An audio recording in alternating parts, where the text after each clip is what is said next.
সুপ্রিয় ছাত্রছাত্রী, তোমরা সবাই ভালো আছো। তোমরা সবাই জানো শিমুলজা এমপি কলেজ 17ই মার্চ থেকে বরাবরের ন্যায় শিক্ষা মন্ত্রণালয়ের নির্দেশনায় আঞ্চলিক অফিস খুলনা তার সুপারিশ ক্রমে শিমুলজা এমপি কলেজের অধ্যক্ষ স্যার বাবু জয়ন্ত কুমার ঘোষ তার সুপরিচালিত রুটিন ও নির্দেশনায় প্রত্যেক শিক্ষক মণ্ডলী অনলাইন ক্লাস পরিচালনা করে আসছে, সেটি তোমরা বরাবরের ন্যায় জানো। তার ধারাবাহিকতায় শিমুলজা এমপি কলেজ প্রত্যেক শিক্ষক মণ্ডলী অনলাইন ক্লাস উপহার দিয়ে সারা বাংলাদেশের শিক্ষা বান্ধব একটি সুন্দর পরিবেশ তৈরি করেছে। আর এই সুন্দর বান্ধব পরিবেশ তৈরি করার জন্য আমি শিক্ষা মন্ত্রণালয়ে শিক্ষামন্ত্রী মহোদয়, শিক্ষা উপমন্ত্রী ও শিক্ষা মন্ত্রণালয়ের ঊর্ধ্বতম কর্মকর্তা সকলকে ধন্যবাদ জানাই। পাশাপাশি সেই সুপারিশকে সঠিকভাবে বাস্তবায়ন করার উদ্দেশ্য ও লক্ষ্য নিয়ে শিমুলজা এমপি কলেজের অধ্যক্ষ স্যার যে সঠিক বাস্তবায়না পথ দেখিয়ে প্রত্যেক শিক্ষক মণ্ডলী যে অনলাইন ক্লাস দিয়ে শিক্ষা বান্ধব তৈরি করছে, তার জন্য অধ্যক্ষ স্যারকে ধন্যবাদ জানাই। তার ধারাবাহিকতায় আবারও আমি অনলাইন ক্লাস নিয়ে তোমাদের সামনে উপস্থিত হয়েছি। আমি মৃণাল কান্তি খা, প্রভাষক, ভূগোল, শিমুলজা এমপি কলেজ, মৌতলা, কালীগঞ্জ, সাতক্ষীরা। প্রিয় শিক্ষার্থী, আমি একাদশ শ্রেণীর বিষয় ভূগোল প্রথম পত্র, এই একাদশ শ্রেণীর ভূগোল প্রথম পত্রের 6ষ্ঠ অধ্যায় জলবায়ু অঞ্চল ও জলবায়ু পরিবর্তন। এই জলবায়ু অঞ্চল ও জলবায়ু পরিবর্তনের উপরে বিগত কয়েকটি অনলাইন ক্লাস নিয়েছি। তার ধারাবাহিকতায় পরবর্তী যে অংশটি আমি আজকে তোমাদের সামনে অনলাইন ক্লাস নিব, সে অনলাইন ক্লাসটির পাঠ শিরোনাম হলো গ্রিন হাউস প্রতিক্রিয়ার সংগঠন। মানে গ্রিন হাউস প্রতিক্রিয়ার ফলে কীভাবে সংগঠন মানব জীবনের উপরে প্রভাব বিস্তার করে সেটি। গ্রিন হাউস প্রতিক্রিয়ার প্রভাব, গ্রিন হাউস আমাদের মানব জীবনের উপরে যেভাবে প্রভাব বিস্তার করছে সেটি আমি আলোচনা করব। গ্রিন হাউস প্রভাব প্রতিরোধের উপায়, মানে কিভাবে গ্রিন হাউসকে প্রতিরোধ করতে হবে, আর প্রতিরোধ করলে আমাদের মানব সমাজে কি হবে আর কীভাবে প্রতিরোধ করতে হবে তার পদ্ধতি বা যে বিষয়গুলো আছে সেগুলো আমি তোমাদের সামনে এই অনলাইন ক্লাসের মাধ্যমে একের পর এক বিস্তারিত আলোচনা করব। প্রিয় শিক্ষার্থী, নিশ্চয়ই তোমরা সবাই বুঝতে পেরেছো আজকে আমাদের অনলাইন ক্লাস কি। তাহলে প্রথমে আমাদের জানতে হবে গ্রিন হাউস কি বা গ্রিন হাউস কাকে বলে। প্রত্যেকটি অনলাইন ক্লাসের যে বিষয়গুলো পাঠ শিরোনাম তার প্রত্যেকটি সংজ্ঞা আমাদেরকে আগে বিস্তারিত জানতে হবে, তারপরে অংশ একের পর এক আমরা বিস্তারিত আলোচনা করব। প্রথমে গ্রিন হাউস বা সবুজ ঘর। গ্রিন হাউসকে আমরা এক কথায় সবুজ ঘর বা সবুজ নির্মিত কাচের নির্মিত একটি ঘর বোঝায়। এই শব্দটি প্রকৃতপক্ষে রূপক অর্থে ব্যবহৃত হয়ে আসছে। এই সবুজ ঘর বা কাচের নির্মিত ঘরের মধ্যে সূর্যের আলো আটকে রেখে তাপ উৎপাদন করা হয়। এই তাপ উৎপাদন করে ওই কাচের নির্মিত ঘরের মধ্যে বিভিন্ন ধরনের শাক সবজি উদ্ভিদ জন্মানোর একটি পরিবেশ সৃষ্টি হয়। কিন্তু এই কাচের নির্মিত ঘর অর্থাৎ এই উত্তপ্ত মাটি হতে তাপমাত্রা বৃদ্ধির ফলে কাচের নির্মিত ঘরের ফলে কাচের ঘরের তাপমাত্রা বৃদ্ধি পায়, কিন্তু কাচের ঘর থেকে তাপমাত্রা বাইরে প্রবেশ করতে পারে না। যার জন্য কাচের নির্মিত ঘর সবসময় গরম বা উত্তাপ পরিবেশ বিরাজ করে। আর এই গরম বা উত্তাপ পরিবেশ বিরাজ করার কারণে সবুজ ঘর বা কাচের নির্মিত ঘরের মধ্যে শাকসবজি উৎপাদন করা সম্ভব।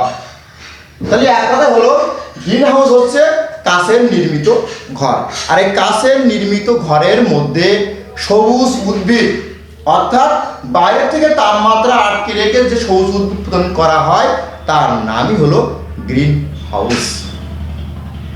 প্রিয় শিক্ষার্থী, তোমরা গ্রিন হাউস কি বা কাকে বলে সেটিও সুন্দরভাবে নিশ্চয়ই বুঝতে পেরেছো, আমি আশা করব। তাহলে গ্রিন হাউসের সংজ্ঞা সম্পর্কে আমরা বুঝতে পেরেছি। আর গ্রিন হাউসের যে কাঁচের নির্মিত ঘর, এটাও তোমরা অনেক আগে থেকেই জানো। তারপরে আলোচনা করব যে গ্রিন হাউস প্রতিক্রিয়ার সংগঠন, যে কিভাবে গ্রিন হাউস প্রতিক্রিয়া সংগঠন করে এই ভূপৃষ্ঠকে উত্তাপ করে রাখছে, তার বিনিময়ে আমরা কাঁচের নির্মিত সবুজ ঘরগুলো তৈরি করছি। কেন তৈরি করছি সেটি আমরা বিস্তারিত জানব। এই গ্রিন হাউস বা গ্রিন হাউস প্রতিক্রিয়া হলো একটি প্রাকৃতিক সংগঠন প্রতিক্রিয়া। এটি কোনো মনুষ্য সৃষ্টির হাত নয়। এটি প্রাকৃতিক দুর্যোগের কারণে আবহাওয়া ও জলবায়ুর পরিবর্তনের সাথে সাথে বায়ুমণ্ডলের তাপমাত্রা বৃদ্ধির সাথে সাথে এই গ্রিন হাউস প্রতিক্রিয়া সংগঠন সৃষ্টি হয়, যা মূলত প্রাকৃতিক প্রক্রিয়া। তাই একে বলা হয়ে থাকে এই মানুষের দ্বারা কোনো হাত নয়। তবে আবহাওয়া পরিবর্তন করার জন্য আমাদের বনভূমি প্লাস বৃক্ষকে যেভাবে ধ্বংস করে ফেলছি, এই ধ্বংস করে ফেলার কারণে ভূপৃষ্ঠের বায়ুমণ্ডলকে তাপমাত্রা উত্তাপ পরিবেশ সৃষ্টি করছে। আর উত্তাপ সৃষ্টি করার কারণে গ্রিন হাউস প্রতিক্রিয়ার প্রভাব বা সংগঠন সৃষ্টি হয়। এই গ্রিন হাউস প্রতিক্রিয়া ভূপৃষ্ঠকে উষ্ণায়ন করছে, অর্থাৎ উত্তপ্ত করছে, গরম করে রাখছে। এই উষ্ণায়নের ফলে এই গ্রিন হাউস প্রতিক্রিয়া বায়ুমণ্ডলে প্রবেশ করার কিছু অংশ মহাশূন্য থেকে যায়। মানে কিছু প্রবেশ করার পরে অল্প কিছু অংশ মহাশূন্য থেকে যায়, আর বাকি অবশিষ্ট অংশ ভূপৃষ্ঠের বায়ুমণ্ডলের সাথে মিশ্রিত হয়ে প্রাকৃতিক প্রক্রিয়ায় গ্রিন হাউস প্রতিক্রিয়ার সংগঠন সৃষ্টি করে, যা সরাসরি মানব জীবনের উদ্ভিদ ও প্রাণীকুলের জন্য ক্ষতিকর প্রভাব বিস্তার করে। আর সেটি হলো গ্রিন হাউস প্রতিক্রিয়া। এই গ্রিন হাউস প্রতিক্রিয়া কীভাবে সৃষ্টি করছে সেটি আমরা জানব। যেমন মানুষের অপরিণামদর্শী কর্মকাণ্ড, যেমন কী কী হতে পারে, যেমন নির্বিচারে আমাদের বনভূমি ধ্বংস করে ফেলা হচ্ছে। একটি বৃক্ষ কোনো বন থেকে কাটলে তার আশপাশে কমপক্ষে 10টি বৃক্ষ রোপণ করতে হয়। এই 10টি বৃক্ষ রোপণ করলেও একটি বৃক্ষর পাশে দাঁড়াতে পারে না, কিন্তু আমরা সেটি না করে একের পর এক বনভূমি থেকে বৃক্ষগুলো কেটে পরিষ্কার করে ফেলছি, বনভূমি পরিষ্কার করে দিচ্ছি। এই বনভূমি থেকে বৃক্ষ নিধন করার কারণে বা বনভূমি একেবারে উজাড় করে ফেলছি, যার কারণে এই মানুষের অপরিণামদর্শী বা বিভিন্ন কর্মকাণ্ডের কারণে এই গ্রিন হাউস প্রতিক্রিয়া সংগঠন সৃষ্টি হচ্ছে। যেমন জীবাশ্ম জ্বালানির ব্যবহার, যেমন কাঠ, কয়লা, প্রাকৃতিক গ্যাস, আমরা যেভাবে ভূপৃষ্ঠে মানব সমাজ ব্যবহার করছে, এই ব্যবহার করার কারণে বায়ুমণ্ডলে কার্বন ডাই অক্সাইড ও মিথেন গ্যাসের পরিমাণ বৃদ্ধি পাচ্ছে। এই কার্বন ডাই অক্সাইড ও মিথেন গ্যাসের পরিমাণ বৃদ্ধি পাওয়ার কারণে ভূপৃষ্ঠে গ্রিন হাউস প্রতিক্রিয়া সংগঠন সরাসরি সৃষ্টি হচ্ছে। আর সরাসরি সৃষ্টি হলে কি হচ্ছে, সঙ্গে সঙ্গে বায়ুমণ্ডল ভূপৃষ্ঠের উপরে আর অল্প কিছু থেকে যাচ্ছে মহাশূন্যে, আর বাকি আমাদের পৃথিবীকে উত্তাপ করে চলছে। আর উত্তাপ করার কারণে এই গ্রিন হাউস প্রতিক্রিয়া সহজে সংগঠন সহজে সৃষ্টি হচ্ছে, যেটি আমাদের মানব সমাজ বা মানব জাতির জন্য খুবই কষ্টকর বা স্বাস্থ্যহানি সৃষ্টি হচ্ছে। আর এটি হলো গ্রিন হাউস প্রতিক্রিয়ার সংগঠন। প্রিয় শিক্ষার্থী, তাহলে গ্রিন হাউস প্রতিক্রিয়ার সংগঠন আমরা সহজেই বুঝতে পারছি কি, যে আমাদের যে বনভূমিগুলোকে বা প্রাকৃতিক গ্যাসগুলোকে যেভাবে ব্যবহার করা উচিত, তার থেকে আমরা বেহিসাবিভাবে অপচয় করে ফেলছি, এবং অপচয় করার কারণে আমাদের গ্রিন হাউস বা আবহাওয়া ও জলবায়ু পরিবর্তন, যা বায়ুমণ্ডলকে মিথেন, কার্বন ডাই অক্সাইডের পরিমাণ বৃদ্ধি করে দিচ্ছে, এইগুলো বৃদ্ধি করার কারণে গ্রিন হাউস প্রতিক্রিয়ার প্রভাব সংগঠন সৃষ্টি হচ্ছে। তাহলে প্রিয় শিক্ষার্থী, আমরা দেখবো যে আমাদের শীতল ফলে গ্রিন হাউস প্রতিক্রিয়ার যে সংগঠনের যে বিষয় আছে সেটা কি হতে পারে। 1 নম্বর হলো শীতল ফল গ্রিন হাউস প্রতিক্রিয়ার সংগঠন ব্যাখ্যা করতে পারবে। এই গ্রিন হাউস প্রতিক্রিয়ার সংগঠন ব্যাখ্যা করতে পারবে, সেটি প্রিয় শিক্ষার্থীরা তোমরা সহজে আমার অনলাইন ক্লাসের মাধ্যমে উপভোগ করে সেটি বুঝতে পেরেছ যে তোমরা অবশ্যই পারবে। তারপরে যে অংশটি আছে গ্রিন হাউস প্রতিক্রিয়ার প্রভাব, কিভাবে আমাদের সংগঠন বা সৃষ্টি হয়েছিল, কি সৃষ্টি হয়েছিল, গ্রিন হাউস সৃষ্টি হয়েছিল। তারপরে এটি আমাদের মানব জীবনে বা ভূপৃষ্ঠের উপরে কি কি প্রভাব সৃষ্টি করছে সেটি আমরা বিস্তারিত আলোচনা করব। এই গ্রিন হাউস প্রতিক্রিয়ার প্রভাব আমাদের পরিবেশের উপরে বায়ুমণ্ডলের যে মিথেন কার্বন ডাই অক্সাইডের পরিমাণ বৃদ্ধি পাচ্ছে, তাতে পরিবেশ, সামাজিক ও অর্থনৈতিক অবস্থা খুবই খারাপ। আর এই অর্থনৈতিক ও সামাজিক অবস্থা খারাপের কারণে আমাদের মানব জাতির মানব স্বাস্থ্য, বনভূমি নিঝড় ধ্বংস হয়ে যাচ্ছে। আর ধ্বংস হওয়ার জন্য এই গ্রিন হাউস প্রতিক্রিয়ার প্রভাব অন্যতম। কী কী কারণে আমাদের মানব সমাজের যে প্রভাব বিস্তার করছে সে পয়েন্টগুলো আমি একটু একের পর এক আলোচনা করব। প্রথম হলো সমুদ্র গর্ভে তলানি, আবহাওয়ার পরিবর্তন, জলজ প্রাণী সম্পদ নষ্ট, শস্যের ক্ষতি। এইগুলো হলো আমাদের গ্রিন হাউস প্রতিক্রিয়ার প্রভাব। এই কয়টি পয়েন্ট আমাদের মানব জীবনের উপর সরাসরি গ্রিন হাউসের যে প্রভাব সৃষ্টি করছে তার অন্যতম গুরুত্বপূর্ণ পয়েন্ট, যেটি আমরা বলছি।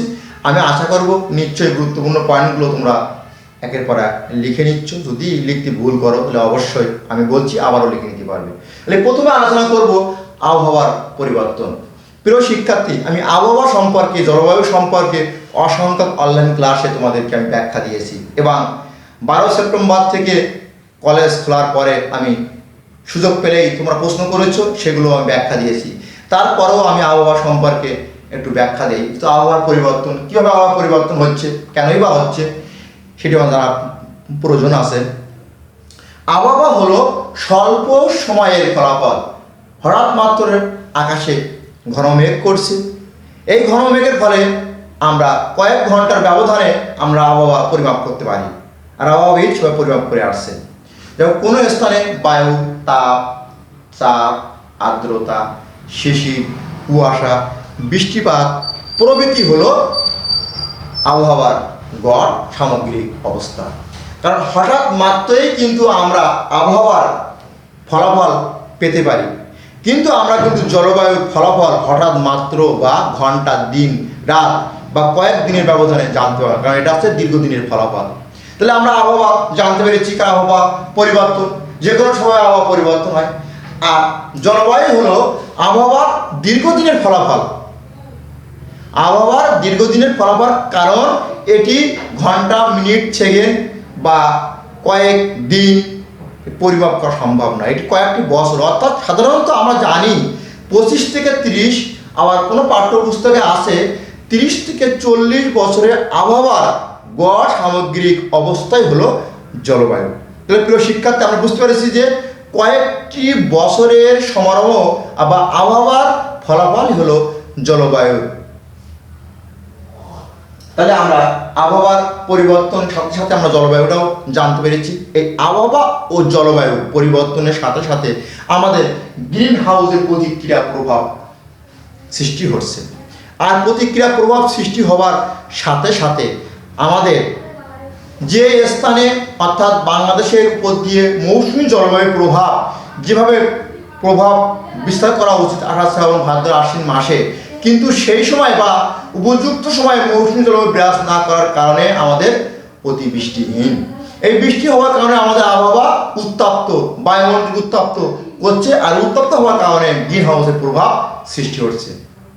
এবং কানাডা, নিউজিল্যান্ড প্রভৃতি শীতপ্রধান দেশে যে সময় শীত পড়া উচিত, কিন্তু এই আবহাওয়া থেকে আবহাওয়া জলবায়ু সামগ্রিক অবস্থা পরিবর্তনের সাথে সাথে যেভাবে শীত পড়া উচিত যে অঞ্চল বা দেশগুলো, সেভাবে শীত পড়ছে না।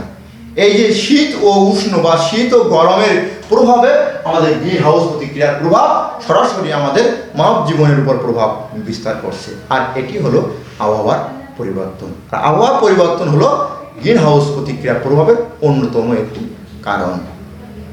এরপরে আলোচনা করব সমুদ্র গর্ভে তলানি। এই যে আবহাওয়া পরিবর্তন বললাম, এই আবহাওয়া ও জলবায়ু পরিবর্তনের সাথে সাথে সমুদ্র গর্ভ তলিয়ে যাচ্ছে। যেমন 2050 সাল নাগাদ দক্ষিণ পূর্ব এশিয়া, বিশেষ করে বাংলাদেশের নদ নদী দেশ, এবং বাংলাদেশকে আমরা জানি যে কৃষি প্রধান দেশ, শুধু কৃষি প্রধান দেশ না, ধানের দেশ, নদ নদীর দেশ, অর্থাৎ নদীমাতৃক দেশ। এই নদীমাতৃক দেশে বাংলাদেশের অসংখ্য অর্থাৎ 230টি নদ নদীর সমারোহ হলো বাংলাদেশ। এই নদ নদী সমারোহ হওয়ার কারণে 2050 সাল নাগাদ এই ভূগোলবিদ বা আবহাওয়াবিদরা আশা করছে বাংলাদেশের দক্ষিণ অংশে, সাতক্ষীরা, খুলনা, বাগেরহাট, এই দক্ষিণ অংশের একটি বিরাট অংশে পানির উষ্ণতা বরফ গলার ফলে বা মেরু অঞ্চলে পানি গলার ফলে বা বরফ গলার ফলে দক্ষিণ অংশে পানিতে প্লাবিত হয়ে এই সাতক্ষীরা, বাগেরহাট, খুলনা দক্ষিণের কিছু অংশ সমুদ্রের গর্ভে তলানি হয়ে যাবে। আর সেটি হলো আবহাওয়ার পরিবর্তন। আবহাওয়া থেকে জলবায়ু পরিবর্তনের ফলে সমুদ্র গর্ভে তলানি হয়। আর এই সমুদ্র গর্ভ তলানির জন্য গ্রিন হাউস প্রতিক্রিয়া আরেকটি অন্যতম কারণ।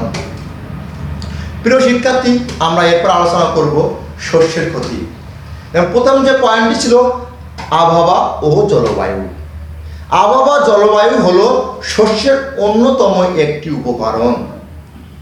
যেভাবে বা যে সময়ে আমাদের আবহাওয়া ফসলের জন্য দরকার, সে সময় প্রভাব বিস্তার না করে অন্য সময় প্রভাব বিস্তার করলে তাহলে আমাদের আবহাওয়া ও সমুদ্র গর্ভে তলানির মতো শস্যের ক্ষতি হবে।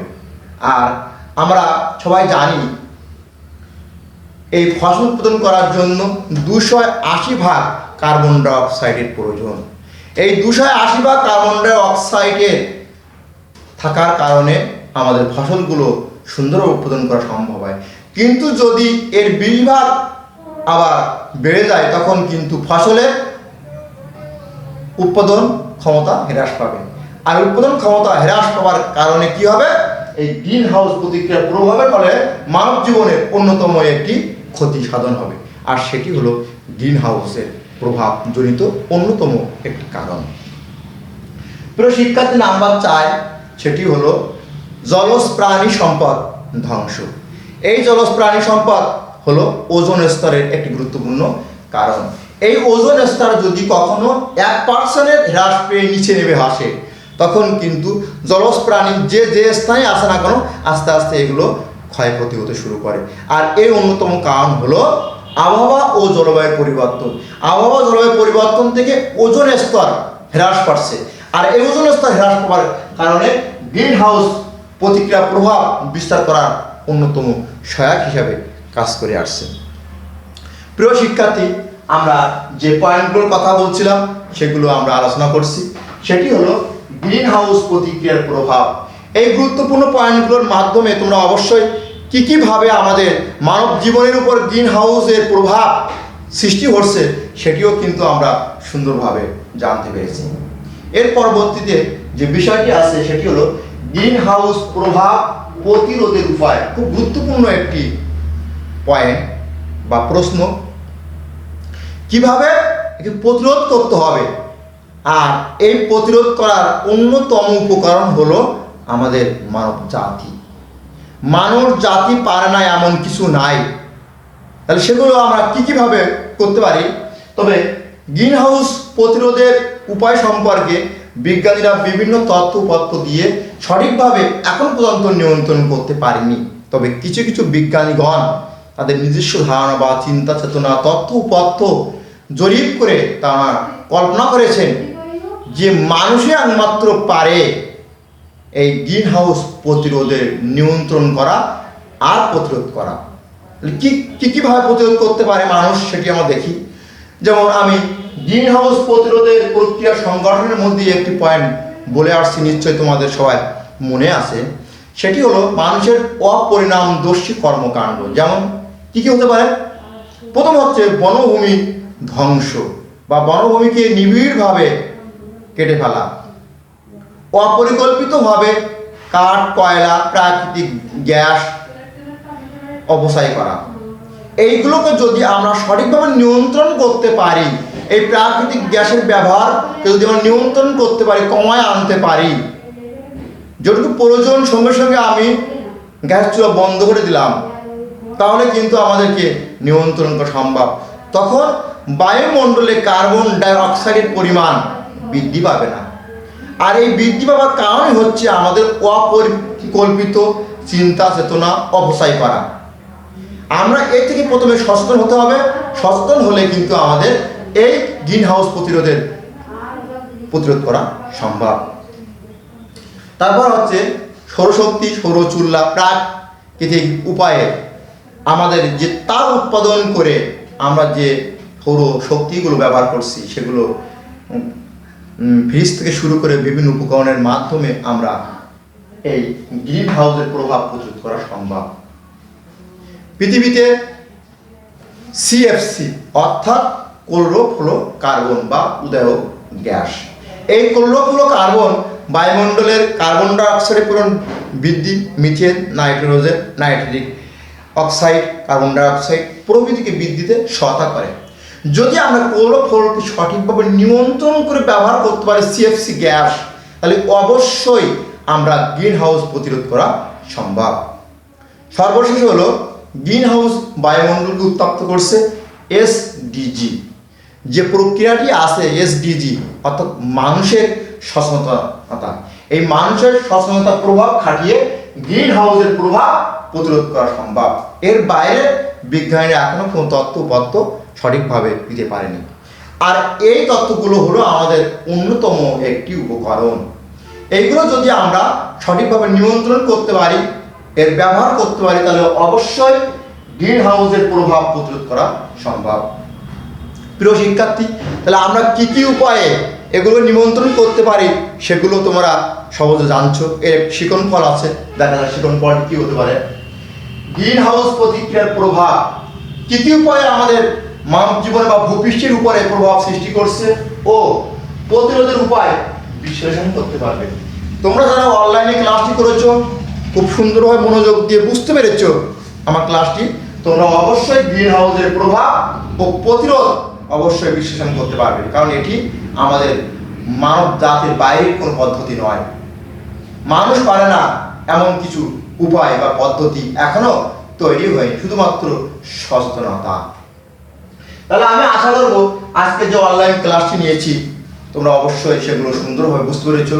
আজকে অনলাইন ক্লাসটি আমি আবারও বলছি, কারণ যারা পরবর্তীতে এই আমাদের চ্যানেলের সাথে যুক্ত হয়েছে তাদের অবশ্যই জানা প্রয়োজন। গ্রিন হাউস প্রতিক্রিয়ার সংগঠন সেটিও আমরা সুন্দরভাবে বুঝতে পেরেছি। গ্রিন হাউস প্রতিক্রিয়ার প্রভাব এর ব্যাখ্যা দিয়েছি। অবশ্যই গুরুত্বপূর্ণ যে পয়েন্টগুলো বলছি সেগুলো অবশ্যই লিখে নিয়েছো এবং এগুলো ঘরে বসে দেখলে, অনলাইন ক্লাসগুলো বারবার দেখলে অবশ্যই বুঝতে পারবে। গ্রিন হাউস প্রভাব প্রতিক্রিয়ার উপায় সেটিও তোমরা বুঝতে পেরেছো। আমি 2-3টা বই সংগ্রহ করে তথ্যপত্র দিয়ে তোমাদের অনলাইন ক্লাসটি নিয়েছি। তোমরা আমি যে বইয়ের কথা বলছি সেই বইটা এবং আমার অনলাইন ক্লাসটা সুন্দরভাবে দেখবে। আমি আশা করব তোমরা বরাবরের ন্যায় এই ক্লাসটিও খুব সহজে বুঝতে পারবে। তাহলে আমি আগামী ক্লাসে দেখবো তোমাদের কার কেমন কতটুকু মনে থাকার কথা। এটি হচ্ছে আমার অনলাইন ক্লাসের বাড়ির কাজ, অবশ্যই তোমরা দেখবা বরাবরের ন্যায়। প্রিয় শিক্ষার্থী, আজকে যে অনলাইন ক্লাসটি ছিল সেই অনলাইন ক্লাসটির অধ্যায় ছিল জলবায়ু অঞ্চল ও জলবায়ু পরিবর্তন, 6ষ্ঠ অধ্যায়। এই জলবায়ু অঞ্চল জলবায়ু পরিবর্তনের উপরে আমাদের গ্রিন হাউস প্রতিক্রিয়া প্রভাব অন্যতম একটি অনলাইন ক্লাস, সেটি তোমরা অবশ্যই বুঝতে পেরেছো। আমি আশা করি তোমরা যে যেখানে আসো সবাই সুস্থ থাকো, ভালো থাকো। আবার দেখা হবে।